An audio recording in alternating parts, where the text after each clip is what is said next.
Londres, 19 de mayo de 1536. Un cielo gris se mudó a la Torre de Londres. En el patio interior, se había erigido un andamio de madera ligera durante la noche. No es un andamio ordinario con una plataforma, sino una estructura más baja, adecuada para acomodar algo inusual. Un verdugo extranjero, y su arma de elección, una espada aguda, no el hacha inglesa habitual. La multitud comienza a unirse. Los susurros se han extendido. Hoy, una reina será ejecutada. El primero, a lo largo de la historia de Inglaterra. Anne Boleyn, la mujer que provocó el descanso con Roma y revolucionó el reino, enfrentará su destino esta mañana. Dentro de las paredes de la torre, en una pequeña habitación que ha sido su prisión durante los últimos 17 días. Anne se despierta, en su último día de vida. A los 35 años, ella mantiene elegancia que anteriormente había cautivado al rey más poderoso de Inglaterra. Sus damas, las raras que permanecieron fieles a él, lo ayudan a vestirse. Anne ha elegido cuidadosamente un abrigo gris oscuro, forrado con piel, bajo el cual ella usa un corpiño carmesí. Colores que no mostrarán sangre. Una elección que es práctica y digna. Escuché que el verdugo es muy bueno, dijo Anne, gentilmente tocando su garganta. Tengo un cuello pequeño. Este comentario, grabado por testigos, revela no solo coraje, pero ironía negra frente a lo inevitable. ¿Cómo llegó Anne Boleyn a este terrible final? Hija de Thomas Boleyn, una diplomática ambiciosa, y Elizabeth Howard, de noble line. Anne creció en parte en la sofisticada corte de Francia, donde absorbió la cultura del Renacimiento, y un refinamiento que lo distinguiría más tarde. A su regreso a Inglaterra, alrededor de 1522. No fue considerada una gran belleza. Con piel de oliva, cabello negro y ojos oscuros. Diveró del ideal del Renacimiento. Tez pálida y cabello rubio. Pero ella tenía algo mucho más precioso. Una inteligencia animada. Conocimiento de idiomas y artes. Y una presencia magnética, que atrajo a todos a su alrededor. Cuando Enrique VIII, cuyo matrimonio con Catherine de Aragón no produjo a los herederos masculinos tan deseados, volvió los ojos a Anne. Ella se negó a seguir los pasos de su hermana, Mary Boleyn, quien ya había sido la amante del rey. No seré tu concubina, le habría dicho. Si quieres mi corazón y mi cuerpo, tienes que darme una corona. Un juego arriesgado. Pero, ¿quién iba a cambiar la historia de Inglaterra para siempre? Durante 7 años, de 1526 a 1533, Henry continuó con una obsesión que transformó el reino. Para casarse con él, rompió con la Iglesia católica. Se declaró el líder supremo de la nueva Iglesia de Inglaterra. Enfrentó la oposición del Papa y el emperador Charles V. Y revolucionó la estructura religiosa de su país. En enero de 1533, Anne y Henry se casaron en secreto, ya estaba embarazada. En septiembre, Anne dio a luz, a la gran decepción del rey, a una niña. La futura reina Elizabeth. El reinado de Anne solo duró 3 años. Pero su impacto fue profundo. Inteligente e incisiva, promueve reformas religiosas. Frecuentes académicos y tenían traducciones al inglés de la Biblia, luego prohibidas. Para sus admiradores, ella era una visionaria. A sus enemigos, y había muchos, un hereje manipulador. Su caída comenzó con fallas de reproducción. Después del nacimiento de Elizabeth, Anne quedó embarazada nuevamente, pero se sometió a un aborto espontáneo en 1534. Un tercer embarazo, en 1535, también terminó con un aborto espontáneo, esta vez con un feto masculino. Para un rey obsesionado con un heredero masculino, estos fracasos eran imperdonables. Mientras el amor de Henry se estaba enfriando, los enemigos de Anne estaban ganando fuerza, especialmente Thomas Cromwell, el primer ministro del rey. En abril de 1536, la conspiración para derrocar a Anne ganó impulso. Orquesta de Cromwell una investigación sobre el supuesto mal comportamiento de la reina. El 2 de mayo, Anne fue arrestada y llevada a la Torre de Londres. ¿Las acusaciones? Tan grave como es absurdo. Adulterio con 5 hombres, incluido su propio hermano, George Boleyn. Conspiración contra la vida del rey. Y traición. Su juicio el 15 de mayo fue una farsa legal. sin derecho a un abogado, o incluso a enfrentar a sus acusadores. La reina estaba sujeta a un tribunal compuesto casi por completo de enemigos políticos. Y sin embargo, Anne se defendió con elocuencia. Un testigo declaró. Ella respondió todo tan sabiamente y tan discretamente, que no parecía una mujer, sino un ángel. Pero eso no importaba. El veredicto se había decidido mucho antes de que se abriera el juicio. Culpable. Condenado a muerte por fuego, la sentencia tradicional para una mujer declarado culpable de traición.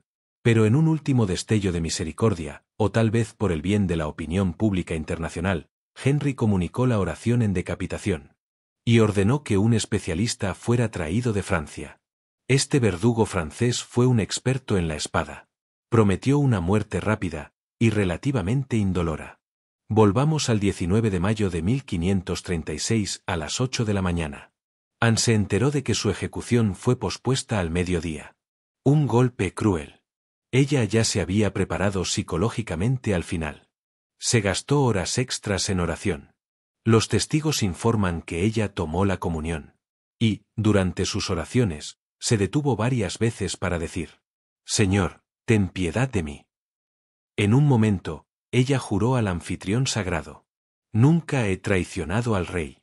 Para mi salvación, me liberan de las cosas que he sido condenado. Al mediodía, la batería comenzó a resonar. Anne adiós a sus damas, ofreciendo a cada uno un pequeño regalo como recuerdo. Un libro de oraciones, un pañuelo, una joya. Recuérdame, y la forma en que muero. Ella les dijo, antes de ser llevado al andamio. La multitud que vino a asistir a la ejecución era más pequeña de lo esperado, unas 1000 personas. Reinó una atmósfera extraña, casi respetuoso. La mayoría de los regalos hicieron sus sombreros cuando Anne apareció. Vestido de gris y carmesí. Ella estaba caminando con dignidad. Quien siempre la había caracterizado. En el andamio, Anne estaba autorizada a dar un discurso final. Sus palabras fueron elegidas cuidadosamente. Buenos cristianos, vengo aquí para morir de acuerdo con la ley, y por lo tanto no hablaré nada contra él. Vengo aquí para acusar a cualquier hombre, ni hablar de todo lo que me acusan. Rezo para que Dios salte al rey y que él lo mantenga durante mucho tiempo para reinar sobre ti. Porque un suit, ni un príncipe más misericordioso nunca estuvo allí, y por mí, siempre fue un buen señor, dulce y soberano. Estas palabras revelan a una mujer extraordinaria. Incluso ante una muerte injusta, Anne no reclamó su inocencia, ni atacó a sus enemigos. Fue una decisión política magistral.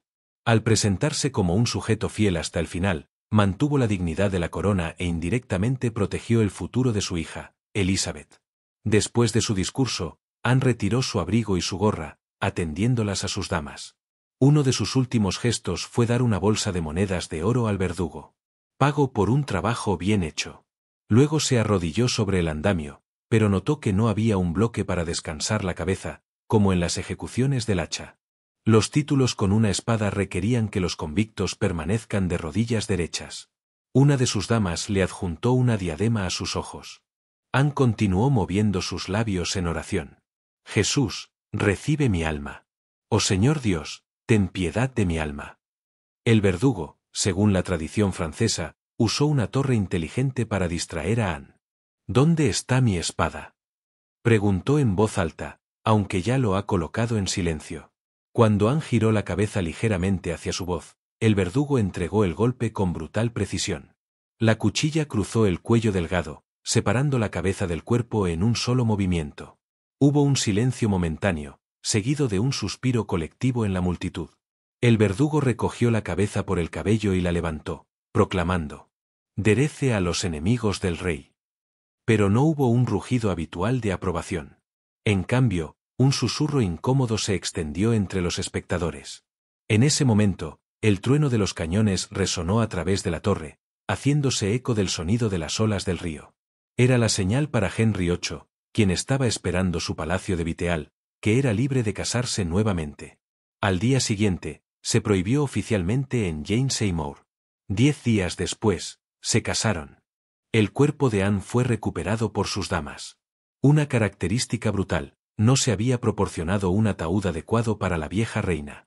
Al improvisar, Los guardias encontraron un cofre de flecha vacío donde el cuerpo de Anne, con la cabeza colocada junto a ella, fue transportado a la capilla de Saint-Pierre en Vincula, en la torre misma. Allí, debajo del piso de piedra, sin tumbas o marcas, Anne tenía prisa en una tumba anónima. Henry VIII ordenó que todos los retratos de Anne fueran destruidos, sus emblemas retirados de los palacios y su nombre borrado de los registros oficiales. Esta damnatio memoriae, la condena de la memoria, fue tan efectiva que hoy no existe ningún retrato contemporáneo autenticado de Anne Boleyn. Sin embargo, si Henry tenía la intención de eliminar por completo la influencia de Anne, falló espectacularmente. 23 años después de su ejecución, su hija Elizabeth se levantó en el trono inglés. Elizabeth desafió todas las expectativas y reinó sobre Inglaterra durante 45 años, en una era que se llamaría su Edad de Oro. Su hija superó al padre en casi todos los aspectos, y su mayor herencia era la estabilidad que Henry VIII siempre había buscado. En 1876, durante la restauración de la capilla de San Pedro ad Vincula, se descubrieron huesos en el lugar donde se suponía que Anne debía ser enterrada. Entre ellos, se identificó un esqueleto femenino con una delicada estructura ósea y un pequeño cráneo como probablemente el de Anne. Estos restos fueron criados con más dignidad. Hoy, el sitio de ejecución de Anne está marcado por una simple losa de vidrio en la tierra de la Torre de Londres. Cada año, en el aniversario de su muerte, los admiradores depositan las rosas. Para muchos, Anne Boleyn no solo representa una figura trágica, sino un símbolo de la injusticia histórica y el precio que las mujeres poderosas frecuentemente pagan. La última ironía es que ella triunfó por su hija, a quien Henry consideró una decepción. Elizabeth, tomando el trono, adoptó deliberadamente las características cultivadas de su madre, incluso tomando el blanco emblemático del halcón de su línea. Al aprender del trágico destino de su madre, Elizabeth nunca se casó y se declaró casada con Inglaterra. La reina virgen construyó un reinado exitoso sobre las cenizas del sacrificio de su madre.